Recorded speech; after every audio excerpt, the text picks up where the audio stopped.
বাংলাদেশে যখন মানুষ ভোটের অপেক্ষায়, ঠিক তখনই দেশের বাইরে বসে শুরু হয়েছে আরেকটা অদৃশ্য যুদ্ধ। এই যুদ্ধের অস্ত্র ট্যাঙ্ক নয়, বন্দুক নয়। এই যুদ্ধের অস্ত্র হলো ষড়যন্ত্র, ফোন কল আর বিদেশি আশ্রয়। আজ আমরা বলবো ভারতের মাটিতে বসে কিভাবে বাংলাদেশের রাজনীতিতে ফেরার ছক কষছে একটি নিষিদ্ধ দল, যাদের নাম শুনলে এখনও শহীদের রক্তের কথা মনে পড়ে, আওয়ামী লীগ। যুক্তরাজ্যের প্রভাবশালী সংবাদমাধ্যম গার্ডিয়ান এমন এক রিপোর্ট প্রকাশ করেছে যা পড়লে একটা প্রশ্ন মাথায় ঘুরপাক খায়। ভারত কি শুধু আশ্রয়দাতা, নাকি এই খেলায় সক্রিয় অংশীদার? গার্ডিয়ান জানাচ্ছে, বাংলাদেশে যাদের পরিচয় পলাতক অপরাধী, মানবতা বিরোধী অপরাধে অভিযুক্ত, হত্যা আর দুর্নীতির মামলায় অভিযুক্ত, তারাই আজ কলকাতার শপিং মলের ফুড কোর্টে বসে কালো কফি আর বার্গার খেতে খেতে বাংলাদেশের ভবিষ্যৎ নিয়ে ছক কষছে। ভাবুন একবার, যাদের বিরুদ্ধে হাজার হাজার মানুষের রক্তের অভিযোগ, তারা আজ ভারতের মাটিতে বসে নিরাপদ, নিশ্চিন্ত, নির্ভয়। এটাই কি প্রতিবেশী রাষ্ট্রের দায়িত্ব, নাকি এটা সরাসরি বাংলাদেশের সার্বভৌমত্বে হস্তক্ষেপ? 16 মাস আগে বাংলাদেশের মানুষ আর সহ্য করতে পারেনি। ভোট ডাকাতি, গুম, খুন আর দমন পীড়নের বিরুদ্ধে ফেটে পড়ে রাজপথ। জাতিসংঘের হিসেব বলছে 2024 সালের আন্দোলনে আওয়ামী লীগের নির্দেশে প্রাণ হারায় প্রায় 1400 মানুষ। এই রক্তের দায় নিয়েই শেখ হাসিনা পালিয়ে যান ভারতে, হেলিকপ্টারে করে, নাটকীয়ভাবে, কোনো জবাব না দিয়ে।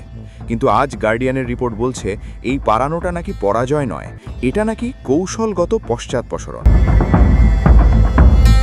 রিপোর্টে বলা হয়েছে, দিল্লির একটি গোপন আশ্রয়স্থল থেকে শেখ হাসিনা দিনে 15 থেকে 16 ঘন্টা ফোন কল আর বৈঠক চালিয়ে যাচ্ছেন। প্রশ্ন হলো, একজন মৃত্যুদণ্ডপ্রাপ্ত, মানবতা বিরোধী অপরাধে দণ্ডিত ব্যক্তি কিভাবে আরেকটি দেশের রাজধানীতে বসে এতটা রাজনৈতিক স্বাধীনতা পান? আরও ভয়ঙ্কর অভিযোগ, আসন্ন নির্বাচন ভণ্ডুল করতে সমর্থকদের উস্কানি দেওয়া হচ্ছে, অস্থিরতা তৈরির চেষ্টা চলছে।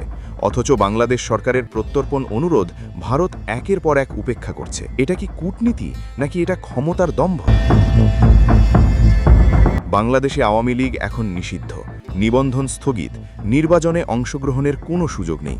কিন্তু প্রশ্ন হলো, একটি নিষিদ্ধ দলের সব রাজনৈতিক কর্মকাণ্ড কিভাবে অন্য একটি দেশের মাটিতে প্রকাশ্যে চলে? কলকাতা আর দিল্লি যেন হয়ে উঠেছে আওয়ামী লীগের নতুন অস্থায়ী রাজধানী, যেখানে বসে বলা হচ্ছে, এই নির্বাচন মানি না, ভোট বর্জন করো, দেশ অচল করে দাও।